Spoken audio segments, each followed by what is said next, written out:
our parents of nowadays, they are even worst. They don't know when they are issuing children to learn Yoruba. In the house, everything is done to English language. Yes, sir. They discourage these modern parents. They discourage people from local language. Some of them hardly can even speak Yoruba. Yes. They know idioms or something, Yoruba, something, proper, you can't find them. But in those days, you interact with people, you elderly people. Even at the at the village level, at the home level, and in those days, the language is vernacular. Language also has an aspect to play, but it's not a major problem. Mathematics education is simply means how do we teach and how do we learn mathematics from kindergarten to the university level.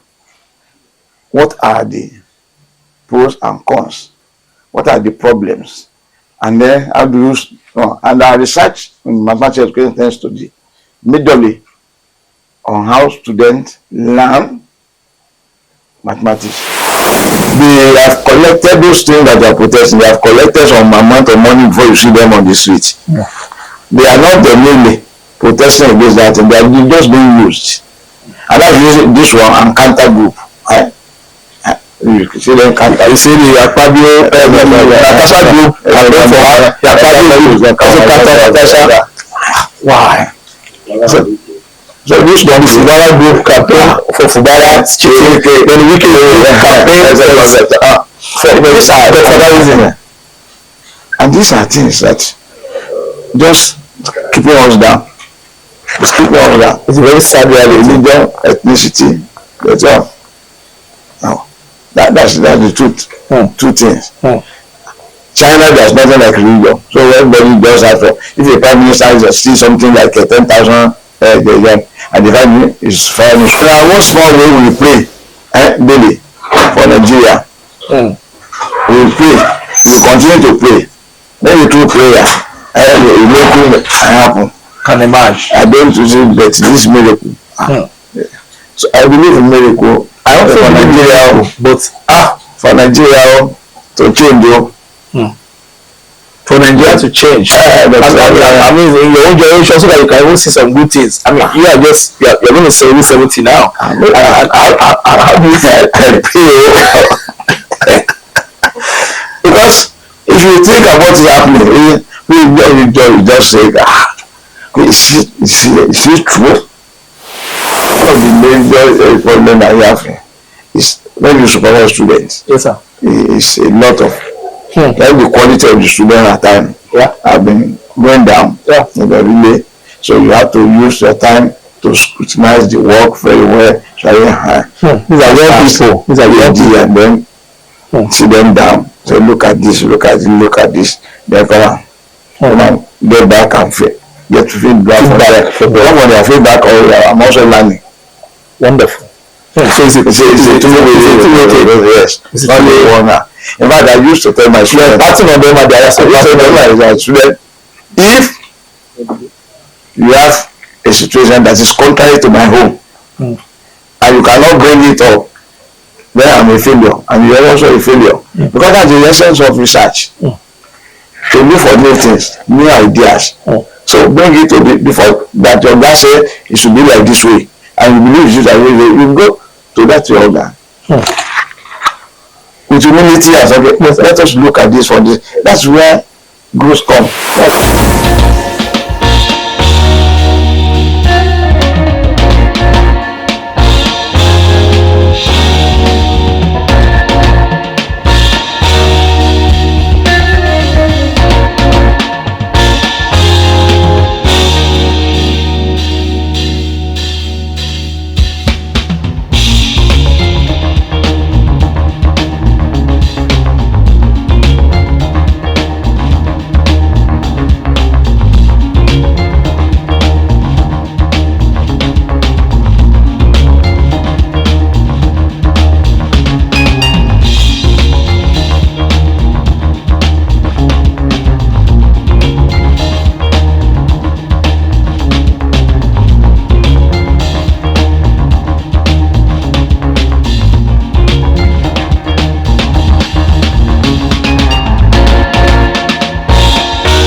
Well, what a new thing do we have on Asabi Africa TV today?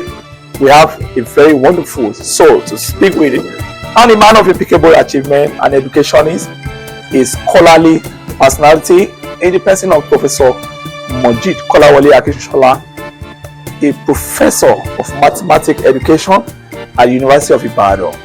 He's having his valedictory lecture and 70th birthday celebration on the 16th of this month. Today is 10th of July, Thursday, and we're in Ibadan to celebrate, to talk with him, to relate with him about his life as a professor of mathematics from the lowest rung of the educational ladder to the zenith. He has equally been the dean of the Faculty of Education. That was between year 2015 to 2017, and he became the director of all the affiliate educational institutions related to the University of Ibadan for straight 5 years. He's seen it all, he's done it all. He's raised a whole lot of young people, leaders, especially in his field, mathematics. What does it take to be a professor of mathematics? What does it take to be a teacher in a country like Nigeria?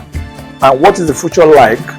What is life going to be after 70 and after retirement? There's a whole lot we're going to speak and we're going to talk about with Professor MOJEED Kolawole Akinisola.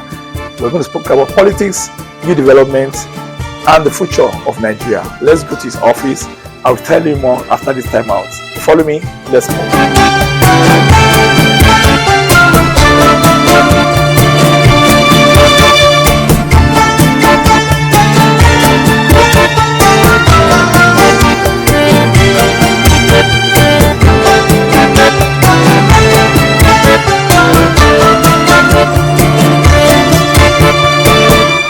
No, that's not the politics. That's the whole rampart. And we have a situation in Lagos now that they said the local government chairman, they want the son of maybe somebody that is very popular. Because they now say the man is sick now. They say he should be the chairman. Then they put the son as Digerewu as deputy chairman. They know that this man is going to die soon, so the Digerewu can become the chairman. And the man is sick as well, and the campaign is going on whatever, because the father of that boy maybe is a powerful person at the level of number 3 Lagos and number 4.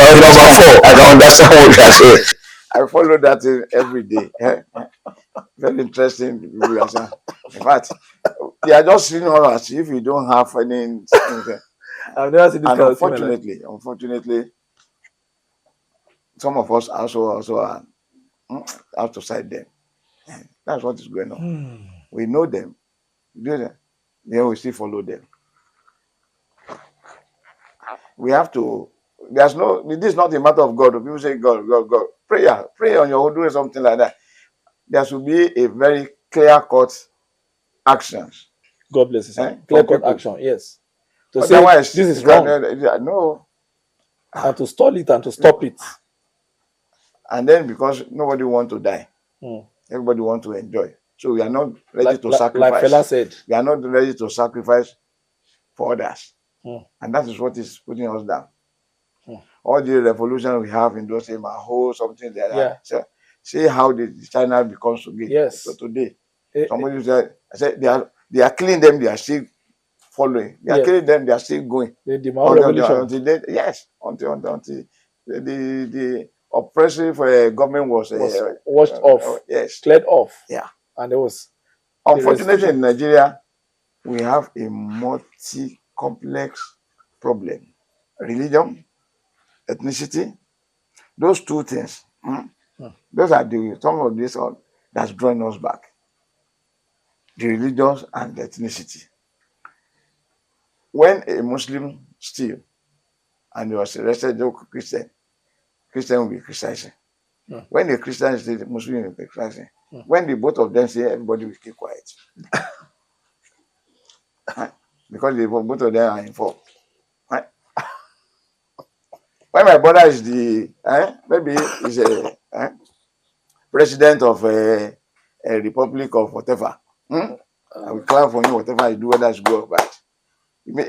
From the other side, no, I will be against him because it's not for my ethnicity or something. We are not looking at issue with objectivity. We're looking with the lens and prism of religions and ethnic We are not looking at situation. credibility. So these are some of our problems, and it's very complex. And it's inbuilt in our children now as they grow up. It's Yes, unfortunate, they sir. grow It's highly up. unfortunate. So I don't see. Yesterday we were in the vehicle and we saw those people campaigning for election in Lagos, and they were blocking the road. And our driver said, "Oh, we saw old men, we saw young people," and said, "These are landlords and normal landlord. There's landlord and their children that are into all these things." And I will wonder how much are they paying them to constitute nuisance. I mean, you see, when you see them, those are their protests, even during protests, except some very like academic protests or student protests. When you say political protests, they have collected those things that they are protesting. They have collected some amount of money before you see them on the street. They are not genuinely protesting against that thing. They are just being used. And that's this one and counter group. You see them counter. You see the Akpabio, the Natasha group campaign for her. The Akpabio group also counter Natasha. Why? So this then the Fubara group campaign for Fubara cheating. Then the Wike group campaign for his godfatherism. And these are things that just keeping us down. It's keeping us down. It's a very sad reality. Religion, ethnicity, that's all. That's the truth. Two things. China, there's nothing like religion. So everybody just has to. If a prime minister sees something like 10,000, and the finding is firing square, it's already just laid there. No stealing. How many? Even those governors that were jail sometimes ago, the kind of jail they went is a luxurious jail. Luxurious jail. Because everything that's in it, even that's on that girl. This boy or girl that changed himself to something, what do you call it? That Bobrisky. You know what happens in the prison there? Yes. How much more governors? She was taken out of the prison, put her in the lodge, and the secret was leaked out. And those ones are not. They are not politicians. They are not those who did. They are not politicians. Yes. And that's how it happens there. Corruption. Yes. And all spectral of the society. Is there any areas that are not corrupt in Nigeria? I don't. You see? I'm so afraid. I feel so sad. When we are in the academies, we have problems, and we have our own internal problem, which it may not be as relevant than what is at. But there are still pockets of corruption here and there. If I assess for mark corruption, we would see pockets of corruption here and there. Yes, assess for mark is there. There's some people you have to pay to earn your mark, even when you are brilliant. You read. So everywhere is modeled up.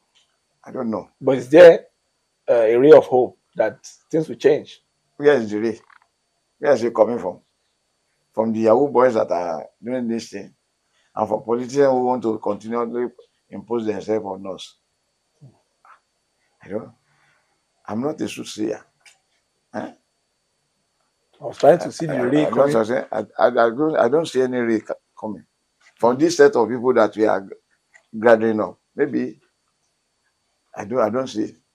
For this set of politicians that are there now, and those who are even want to come, some of them have been there for the past 30 years. They don't want to lose that particular power there. That's why they are ganging up everything. And those are there equally the same. They don't want to leave. So maybe I don't know. I can't say the way out. I mean, it has never happened that you didn't vote for someone. Majority said we don't want the person, and the person is now leading, and everybody's just like, what's going on? I mean, again, that one is very difficult to determine. It's very difficult to determine. Exactly. So, because people say you rig there, something like that. Unfortunately, those who are complaining, they are riggers themselves. There's no party that's called I'm not talking of those lower ones. The frontier ones, they rig at the place where they have their strength. Where they have the strength. There's a section in Nigeria that only 90% voted for their candidate because of ethnicity. The another group here, so I mean, most of the most liberal person at this Yoruba side. You can look at what happened in Osun and the Lagos for that particular election. You don't care whether you are. Then others part of the country are they ready for such. So,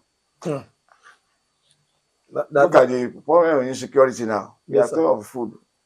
Food will continue to be scarcer as long as that insecurity continues.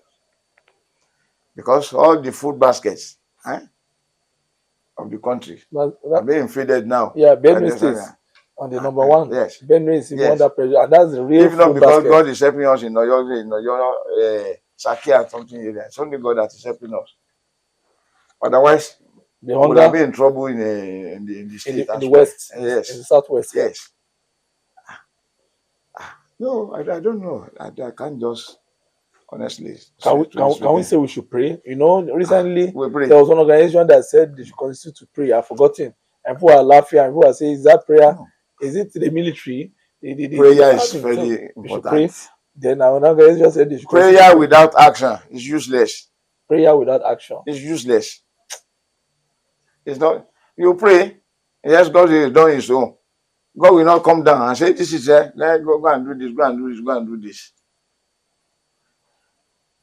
When you say go and vote, God will not say, you pray, okay, for a better person to come in.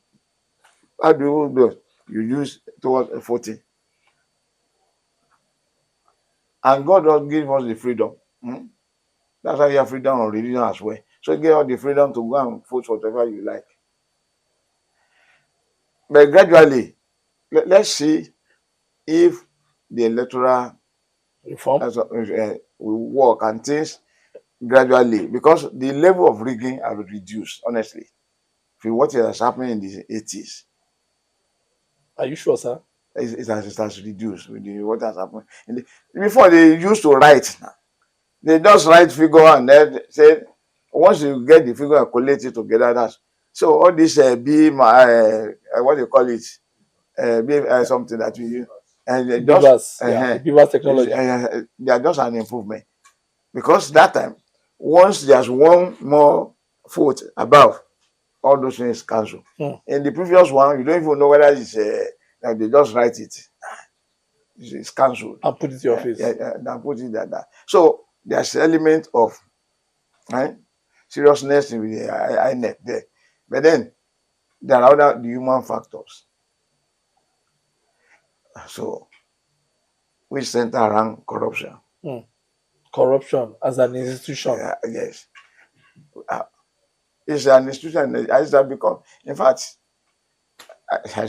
if the corruption in Nigeria can be reduced to 1/4, no, let's say you remove 1/4, say it remain 3/4, Nigeria will be enjoying. Just reduce it by 1/4, leaving the 3/4 there. Nigeria will have enjoy. You see people giving contracts. They collect all the money up front and nothing was done. We have a governor in the past. He said we have a territory for what do you call it? Poultry. Yes, of course. And they put from under poultry, they bring the chickens there. Yeah. And the general was farm for many years. He was a farmer. He came there. He said, someone. Even when the Obasanjo was there, I can say clearly because it's in the newspaper. He went to commission electrical something there. There was nothing nothing. Nothing behind the scene. So it was just on the way. For rope, they collect the money, no work is there. How do you survive in such an environment? This if you place Nigerian problems on your head, you are just you just find yourself with headache and then you don't know you just headache and backache. In our own small way, we pray daily for Nigeria. We pray. We continue to pray. Maybe through prayer, miracle happen. Can imagine. I don't see, but this miracle. So I believe in miracle. I also for believe in Nigeria, miracle, but for Nigeria to change, for Nigeria but to change. but I mean, in your own generation, so that you can even see some good things. I mean, you're going to celebrate 70 now, and how do you feel? I feel because if you think about what is happening, you just say, is it true? So my brother, I don't know. I want to ask that in your growing years, looking at all the regimes, you have seen all the democratic, the military regimes in this country in the last 60 years of Nigeria. Yeah. Which one would you say is the one that is nearer to it or the best? I mean, you've seen Aguiyi-Ironsi, you've seen Yakubu Gowon, you've seen Ramat Murtala Mohammed, you've seen Olusegun Obasanjo, you've seen Muhammadu Buhari, Idi Agbon, you've seen Babangida Ikomo, you've seen Abacha. You've also seen the democratic aspect, even with that short while and all that. But which regime would you say was the best? Let me just straight to my own understanding. I think majority of this problem start with the Russian government and with the Russian problem. I can't believe it. Aguiyi-Ironsi, that's unitary government. Yes, that's where the problem started. With General Aguiyi-Ironsi? But it didn't stay long, just 6 months? Yes. Okay. Why did you say that? I don't forget the name of that decree, one something or something like that.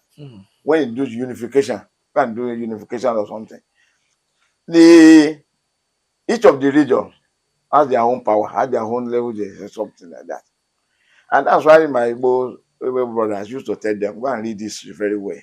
Because the present problem emanated from that unification degree. Of Aguiyi-Ironsi. Because everything now sent out that federal, where the regions had their own power. So they say they neutralize. Because as at that time, our brother from across the Niger, yes, sir, they are heading most of the patients. United, ECN, something like that. Most of railways, something like that. It is now every government is now using, especially our northern brothers. It's called the Unification Decree, officially known as Decree number 34. And number 34 was promulgated by Nigerian Head of State, Major General Johnson Aguiyi-Ironsi in May 1966. This decree aimed to unify Nigeria by abolishing regional powers and integrating regional civil services into a single federal civil service. It effectively ended the regional system of government that had been a cornerstone of Nigerian federalism and was particularly controversial in the western and northern regions, which had historically favored a strong regional structure. The Unification Decree was a significant factor leading to the July 1966 counter coup, which resulted that is the origin, and I say that is the origin of our problem. If the regions have been allowed to grow on their own, everybody look at the center now. Where to steal, right? Everything has been centralized. That's why Abuja is a gold mine. It's the Mecca. There's the gold mine. It's the unification degree that caused this present problem. Because you go straight that say you discover that it destroyed the fabric of each of the region. Centralization on everything. And then when power get to the northern, oh, they love it. Okay, we are not the one who started this something now. But it's benefiting them heavily. When you look at the federal character now, yes, sir. Now look at federal character or something. Whether they are sending federal characters anywhere. It's been abused, massively abused. Exactly. When the northerner is there, everything is northerner. When the southerner is there, the southerner is there. Yes, southerner. We are not sincere with ourselves. And where there's no sincerity, there's underdevelopment. We are not sincere with ourselves. We are not ready to face fact and tell each other, this is the real fact. Let's sit down and solve this problem. We need to sit down on a round table and to solve this problem.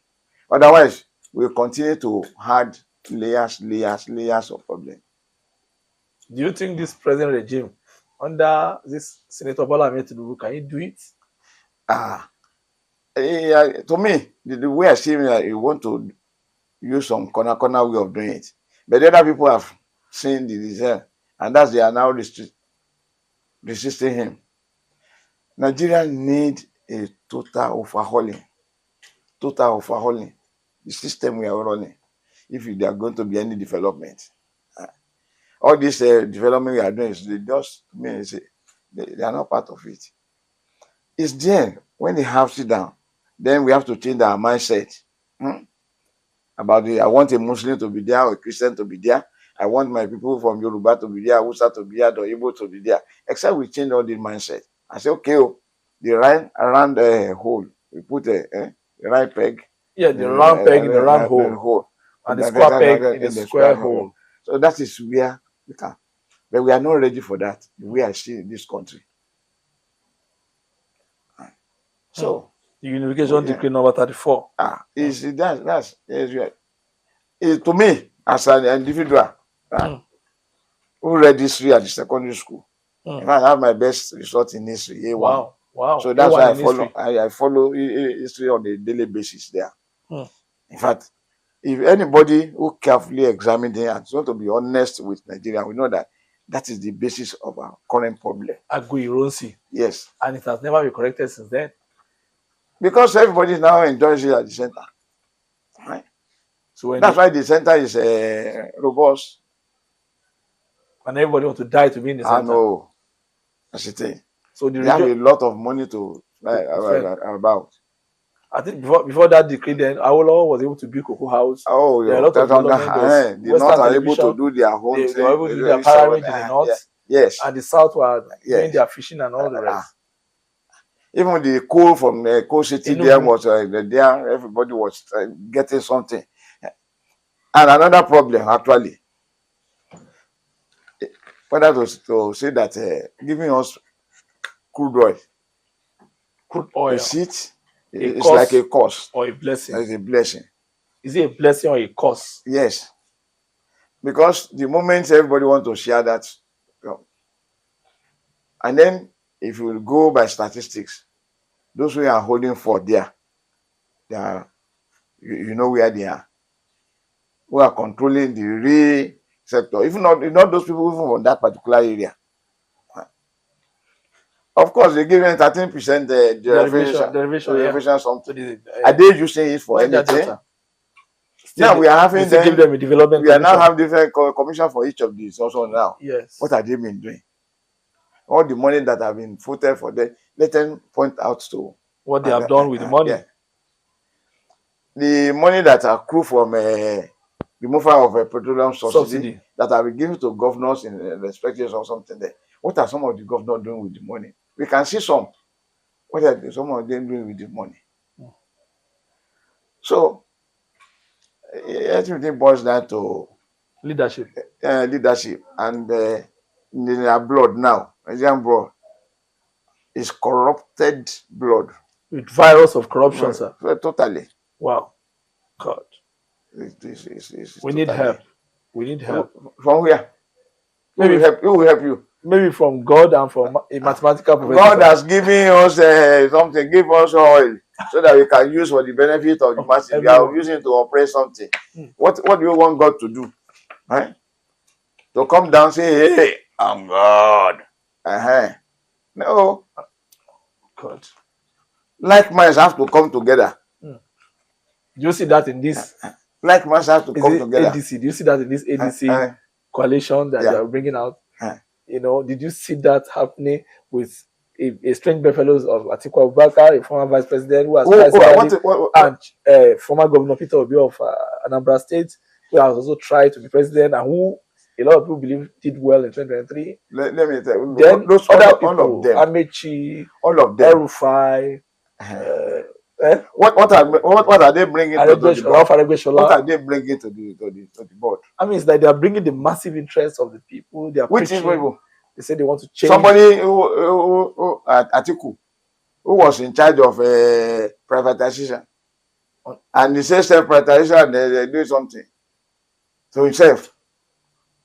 Go and read Obasanjo about him now. Obasanjo.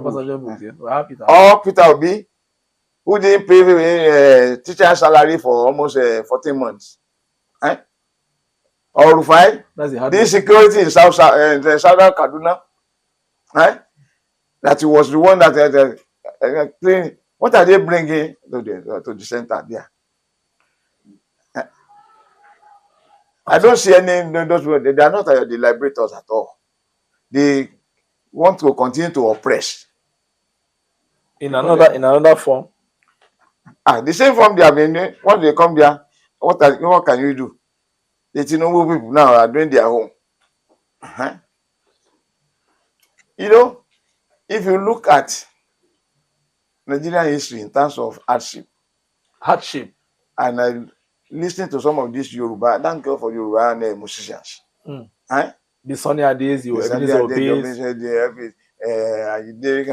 baristas and when on their song now, there's hardly any time that there's no poverty.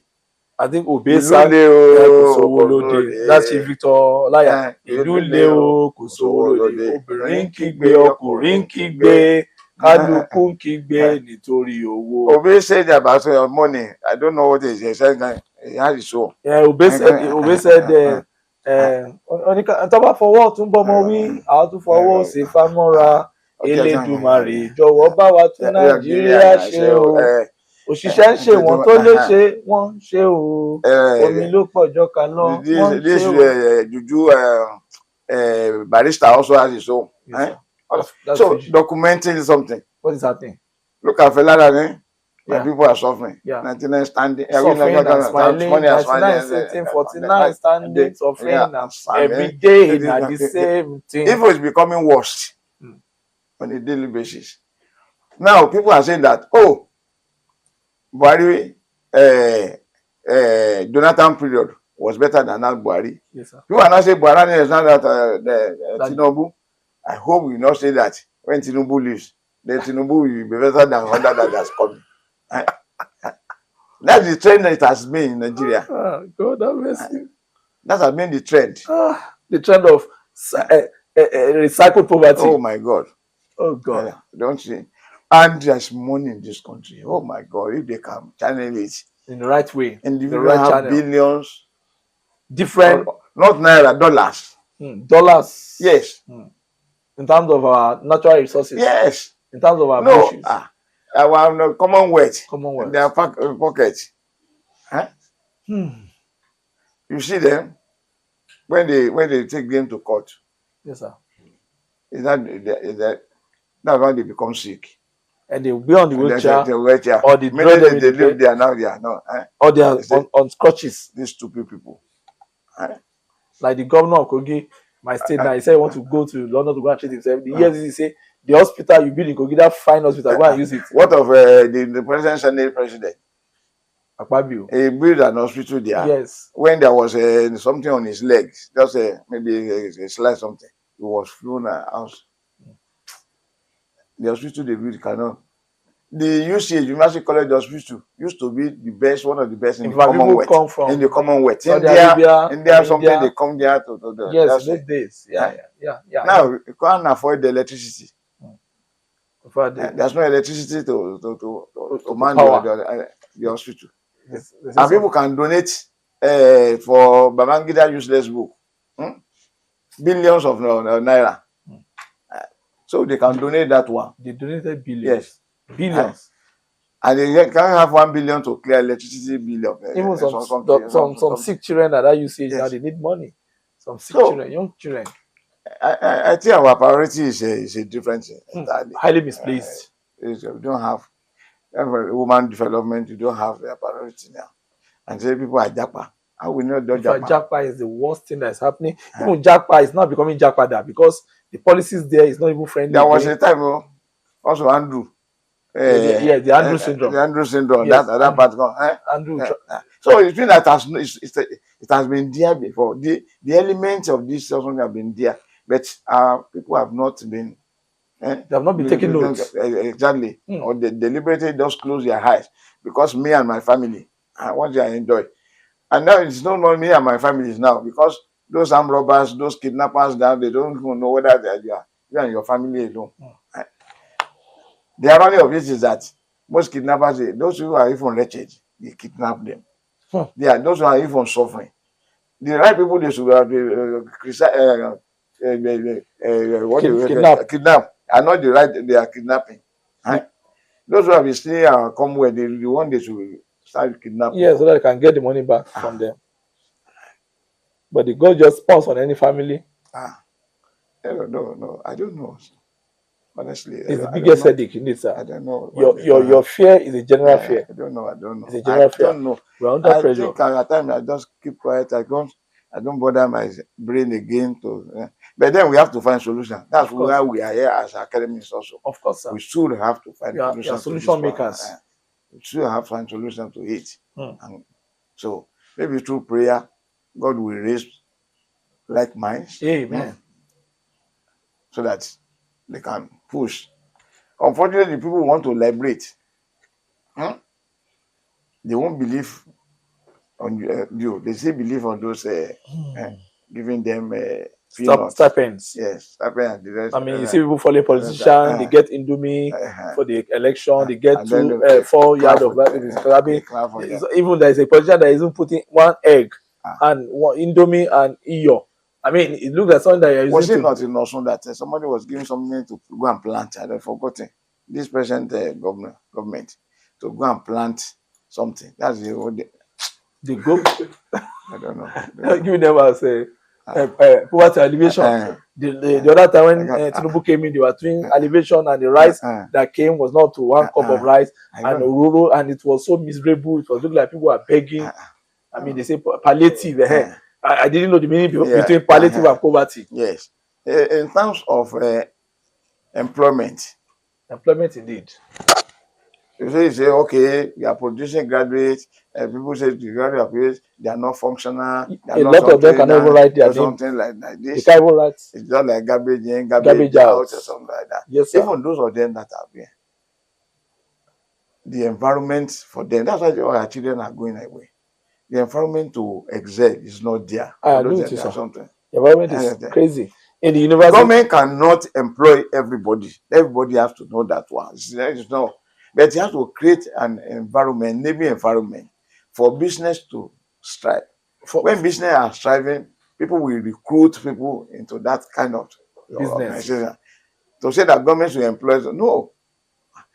But then one of those things that bothers me, I don't know that from the savannah, the forest to the savannah area, we have agreeable lands. Yeah.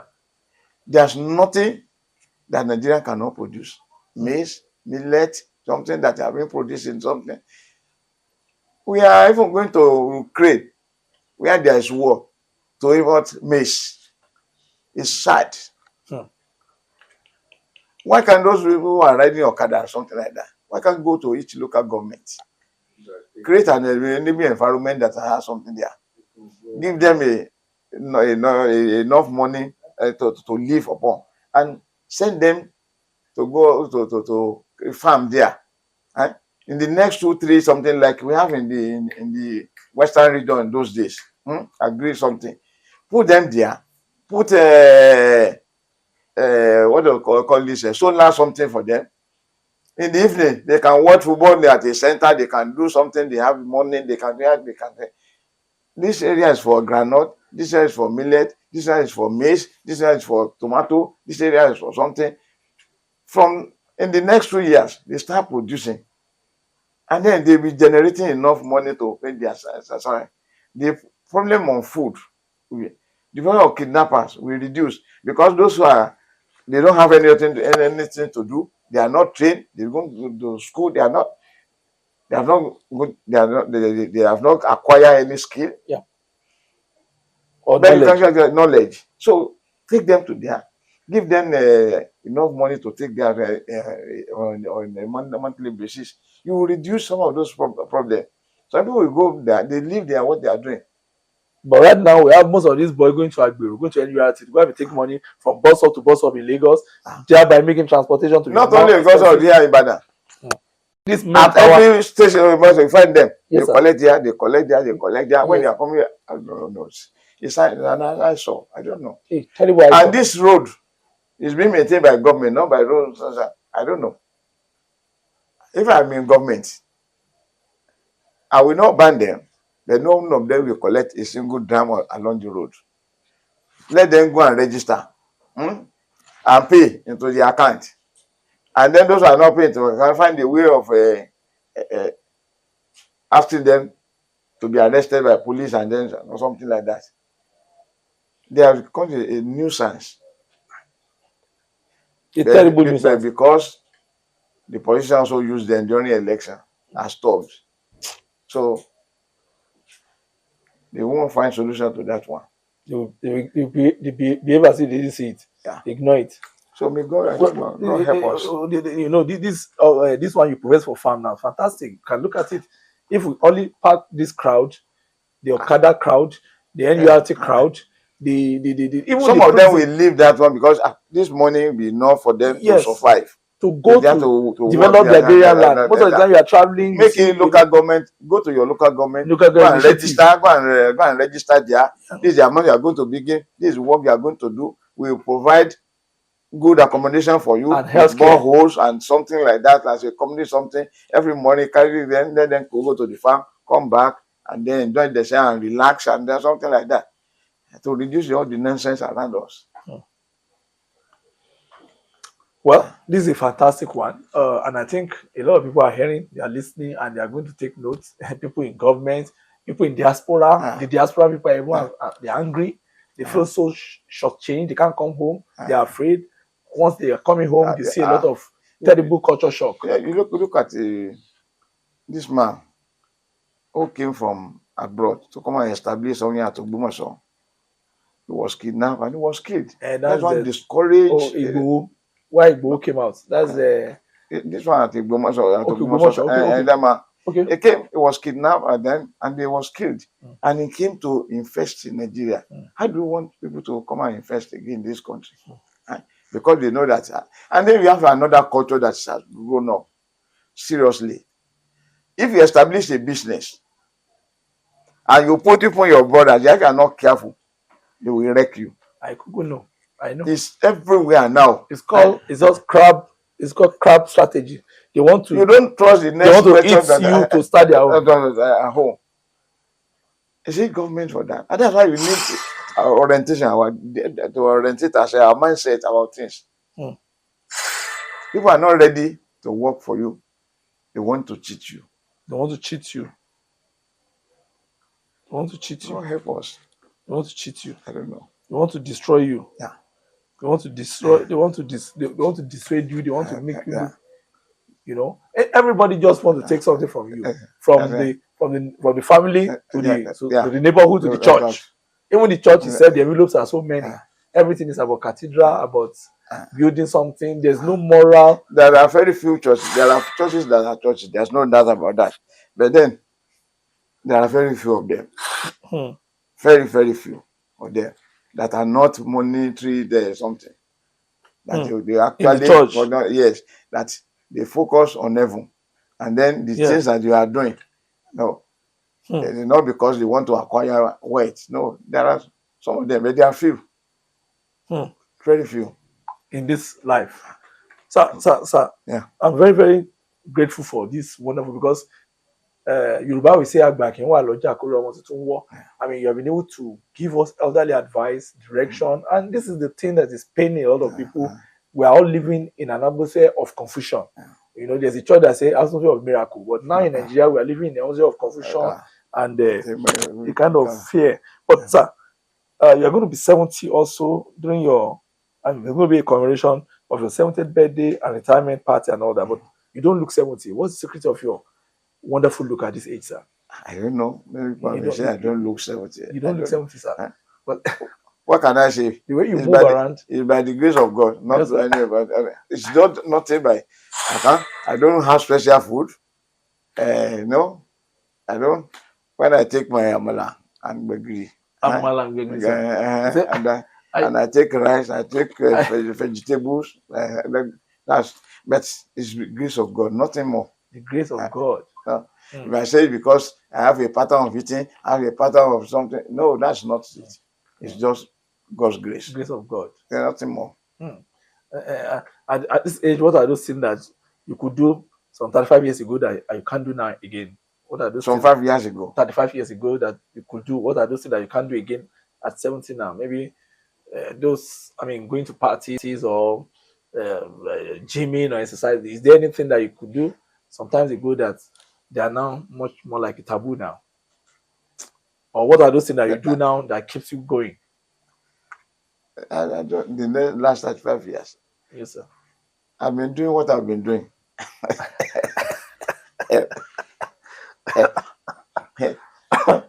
You know, you cannot be as fast as. Yes, sir. Occasionally, you forget things now. Yeah. In the past, so you have to write certain things down. Yeah, My before diary. it gets off your head. Because there are other things I put down and say, hey, I've forgotten this. So, so that one is coming up. But then, I don't think someone, no, I still walk around every day in this office. Every day after I spend like 1 hour or 2 hours standing down, when I'm not in the classroom, I walk around within the complex 2 or 3 times before I leave office around 5 or 6. I've been used to leave office by 6 o'clock. Okay. I've been regular. And so, okay. What would you say is your worst experience doing this job? Is there any time that you find yourself in a very unfortunate situation and you felt bad for being a professor or a teacher? Never. Never. I've enjoyed all like activities all along. Because the way I look at issue can be different from what some people can consider a problem. To me, it's not a problem. You see it as because every situation, yes, sir, you have to look at the positive side of it. As a philosopher, you have to look at the positive side of every situation. Okay, sir. If they look bad, they look something challenging. So, but instead of not nature of the work, you just look okay. Of course, life is not all that rosy. Yes, sir. There are it's not the periods of goods and periods of bad, ups and down. So that's the idea. But in terms of what I can do, I know doing exactly. So now I sleep much more now than before. Yeah. No. A lot of people that know you say you're a busy head. I sleep now. You try to relax your veins. Usually by sleep, the earliest I go to bed is 10 o'clock. And by 5, and you're I'm already up. Yes. But now I can sleep by 10. I decided that nobody should talk to me until 7 o'clock. Especially when I don't have morning lectures. But I get to this office latest by 9, even if I don't have lectures. So I just, because there's something to do. Yeah. Always. There's always something to do, something to act. And then those are one of the major problems that we have is when you supervise students. Yes, sir. It's a lot of then the quality of the student at times have been going down. Yeah. Really. So you have to use your time to scrutinize the work very well. These are young people. And then sit them down. Say, look at this, look at this, look at this. Then come and get back and get feedback from them. Because from their feedback, I'm also learning. Wonderful. So it's a two-way. Yes. It's not the one. In fact, I used to tell my students. You're imparting on them and they are still passing on my students, if you have a situation that is contrary to my home and you cannot bring it up, then I'm a failure. And you're also a failure. Because that's the essence of research. To look for new things, new ideas. So bring it to before that your guy say it should be like this way. And you believe it should be like you go to that your organ. With humility and okay, let us look at this for this. That's where growth comes. That's where new development. A lot of people are not like you. A lot of people are not like you, sir. A lot of people will just say what you just like garbage it and let them go. No, we have to think together. We have to rub minds together. I said, oh, if this, I will tell you the reason why I asked you to go this way is so and so. And you, the reason why, if I put it to you, let's look at this direction. Go and think about it and come and inform me tomorrow or something like that how we are going to do it. Even if I have something in mind. Because I want to tap on that person's knowledge. They also read and then widely, and then consult widely, and then what they have read is not what I've read. The idea they have is not the idea I have. We have to synthesize this one together and come to an agreement for the improvement of the situation we are trying to get involved in. So, my brother, it's almost a scientific job. I mean, being a lecturer. People say that even teaching, not only lecturer, even teaching something. Teaching is imparting knowledge. Teaching is not it's not a joke. What's your definition of teaching, really? One is, is to generate in your student a mind that you search for knowledge.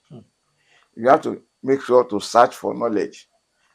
It's not that you give, no, they will continue to search. You are just a pilot. Okay. Just have to direction. They have to build on what you are giving them and come back better than even you yourself. Wow. It's powerful. That's why you say you are teaching. It's not just no.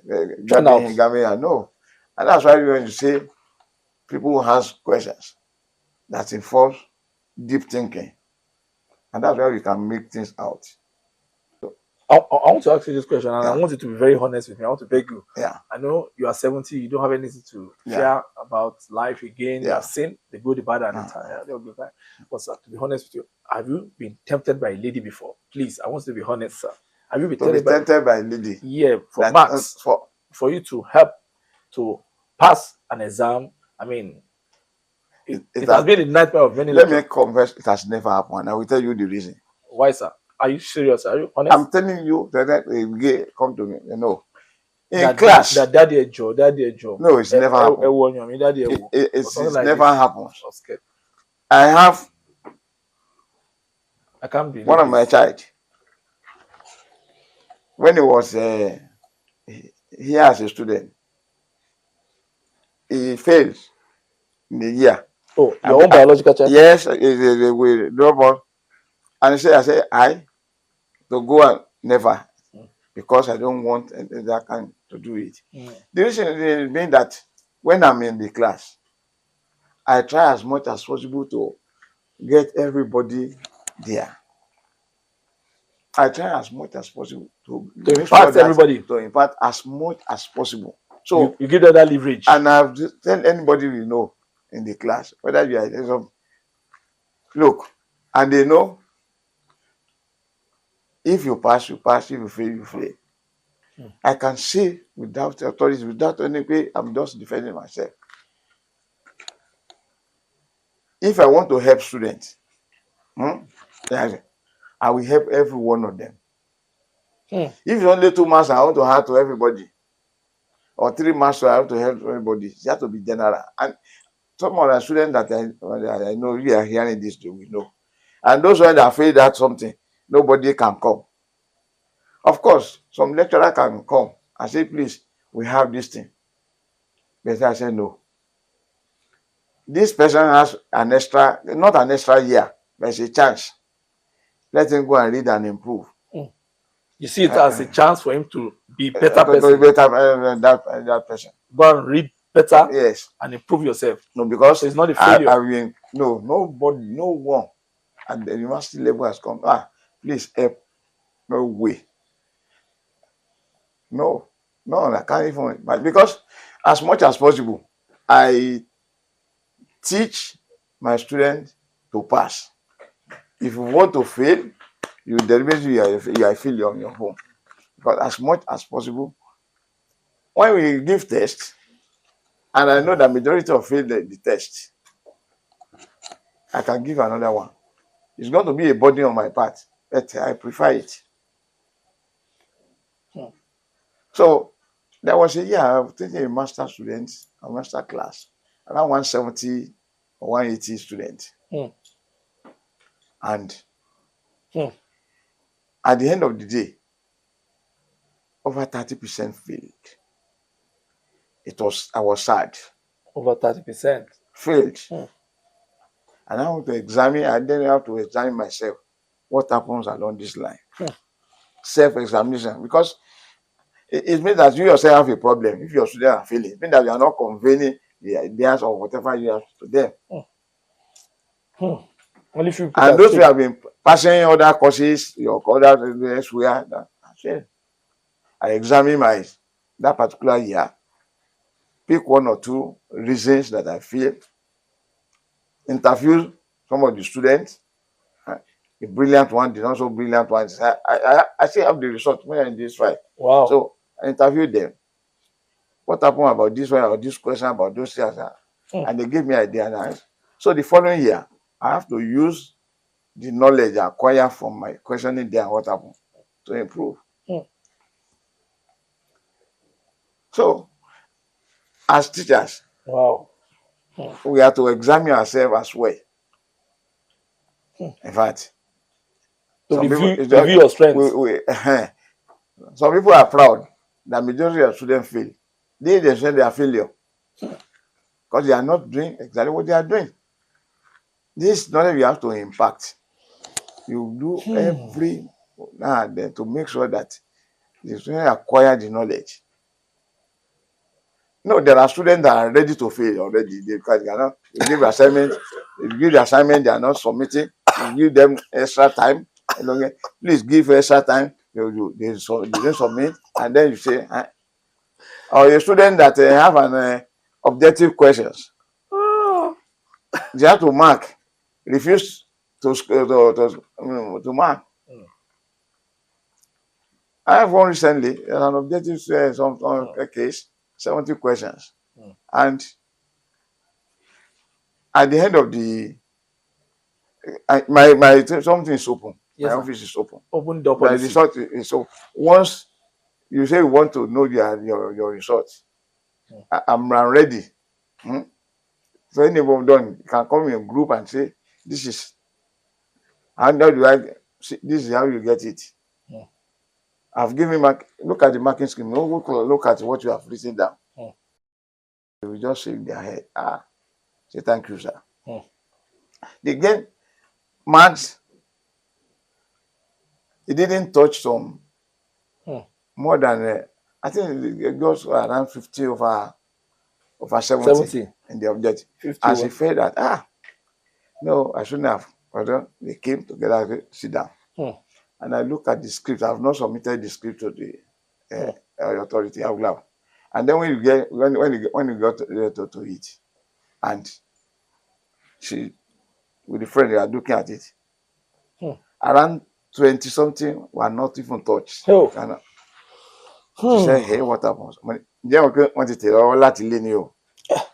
Then I tell you one láti ilé. How can you just and you submit it just without touching them? So you have to come back next year. There's no hide and seek game there. So you are democratic enough to show her. No, I just have to let her know. Feel that so that she won't feel it won't make you feel guilty. It's disabuse the person's mind. Yes, it's like one tell you I mean, something for you to mark and you just without touching them. So that is it. So as much as possible, we will try to do things. You try to encourage them. Yes. Yeah. So you try to be very honest with them. So in a nutshell, there's no temptation. There's nobody that tempted you, ladies. But if it happened to you, how would you have handled it, sir? If it happened, with benefit of insight now. It's very simple. I mean, if a lady comes and says, "Sir," and she's a beautiful lady, once you have your own principle, she has a Nubian beauty. Once you have, she has a slow head. No matter we can slow head. The only you just have to sit her down and let her go and read. How many lecturers will you go? How many lecturers will you go to service that way? No, she just feel that she's just helping them to get on their pleasure. And then when you are, they will know whether you are the type or not. Right from the class, they will get the impression. They will have the impression of the other.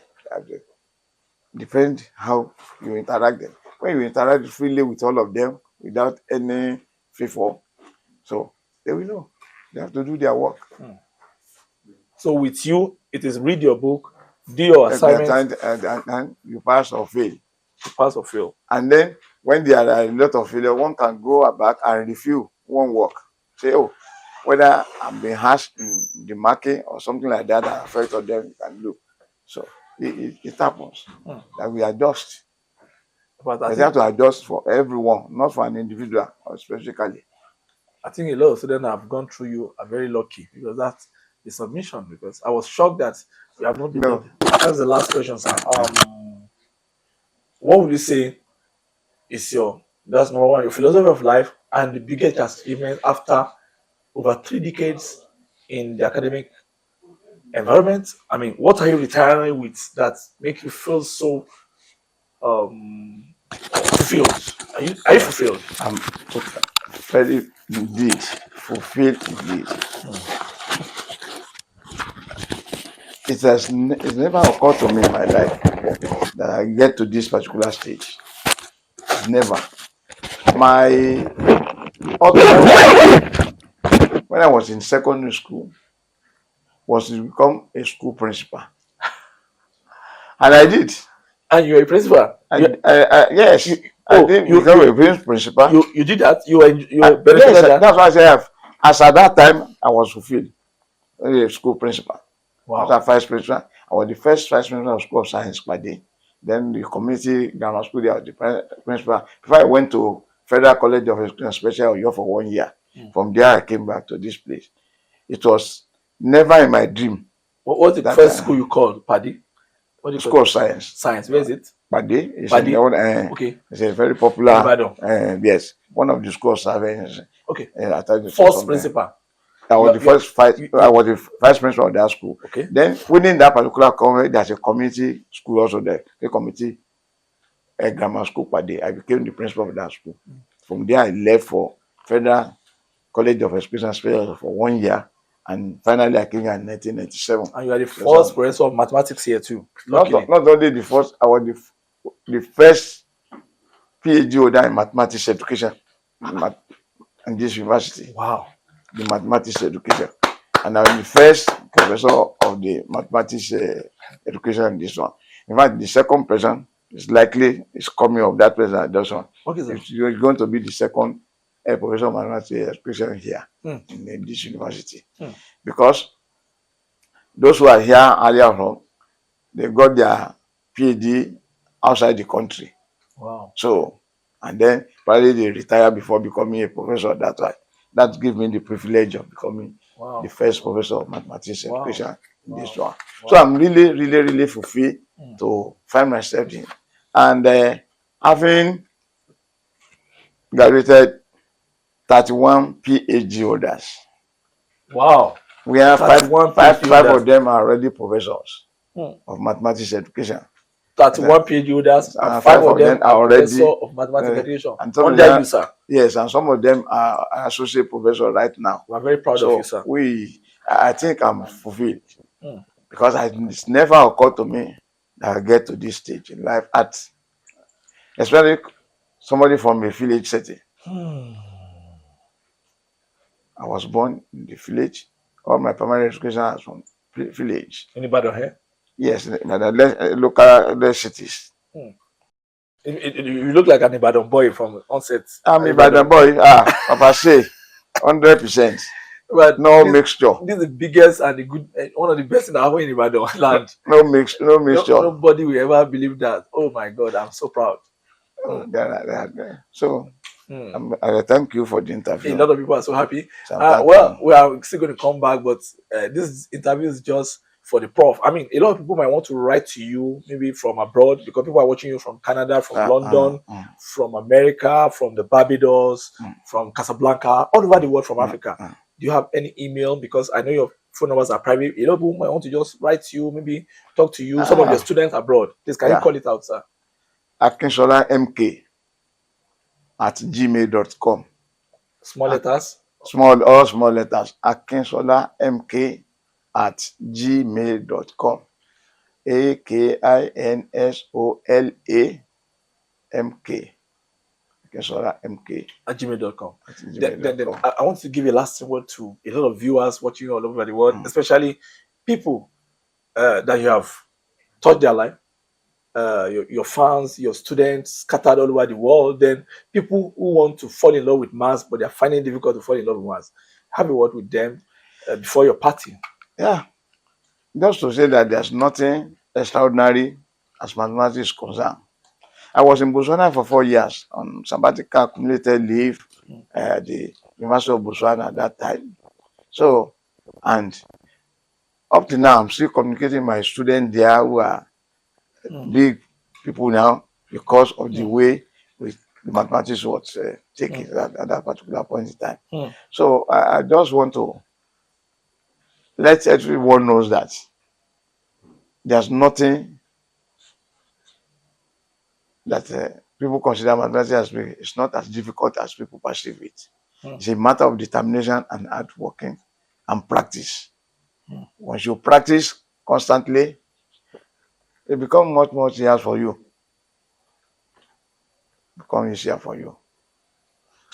Well, I want to thank God for a good time, a lovely time, a wonderful time with a scholar, a man of great ideas, a man of impeccable achievement in the academic sector in Nigeria, in West Africa, and across the world, because his works are littered all over the world, and his products are always also across the world in different fields of endeavor.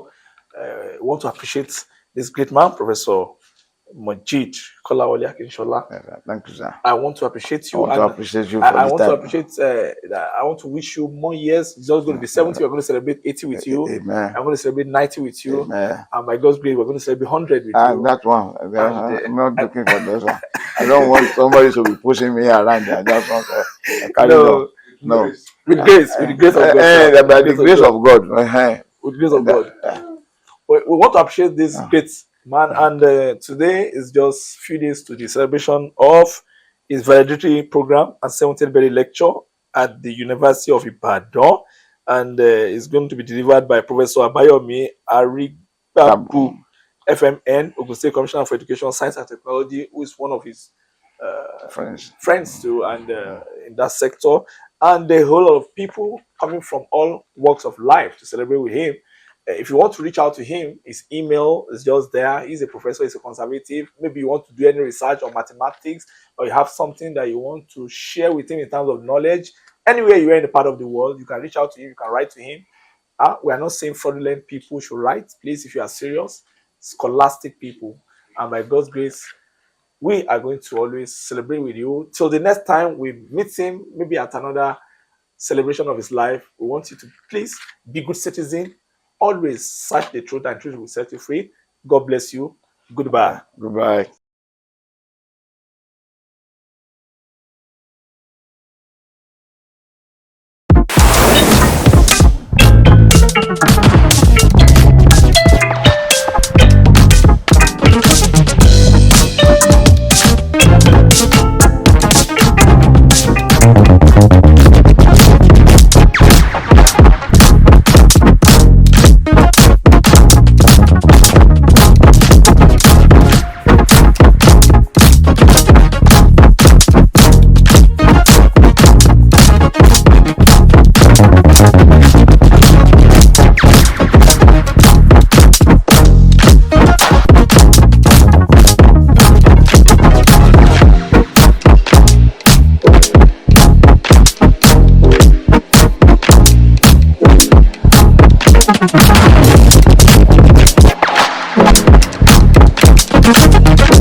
everyone to stay here today.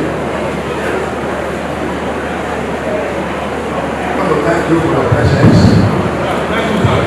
For you to have come far here, this is for you to love and harmony. God Almighty will continue to love you.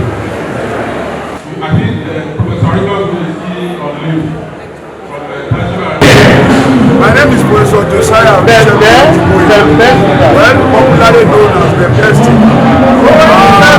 Today we want to thank God for our friend, Professor MOJEED KOLAWOLE AKINSOla, for clocking 70 years and also formerly retiring from the services of the University of Ibadan. Professor Akinsola and I joined UI the same day. Wow. And by the grace of God, we were in the same department. We also left this country the same day to join the Department of Primary Education, University of Ogun. And we came back the same day. We thank God that today we came together, but he's leaving me behind. But there's no problem. I will soon join him. I told him not to worry, that I'm coming behind him. And very soon, I will also join him to celebrate my 70th by the grace of God. I also joined the 12 Vice Chancellors to appreciate the guest lecturer, Professor Arigbabu. Sir, one aspect of this Professor I'm the Deputy Vice Chancellor Administration for the University of Ibadan. Professor Akinsola is a man of many parts. So I can just summarize by saying he's a very fantastic guy. He's an elder brother, he's a senior colleague, and he's a friend. As a essential fellow, and with him there's no doubt I can go to any length to help anybody. As a man that is very considerate and very humble, he's a scholar by excellence. Of course, he has supervised so many pages today. Today are considered as part of his family. They don't see just as the lecturers or supervisor. They see more as a mentor, as a father, as someone that they can come to any time. He has served the university very differently. I met him in several capacities. He was head of department, he was dean of his faculty. Of course, at the point he was appointed as the director of University of Ibadan, Directorate of Affiliated Institutions, and he was his own OPC. But we are very happy that he's retiring well, he could his family very retired. So we give glory to God for his service to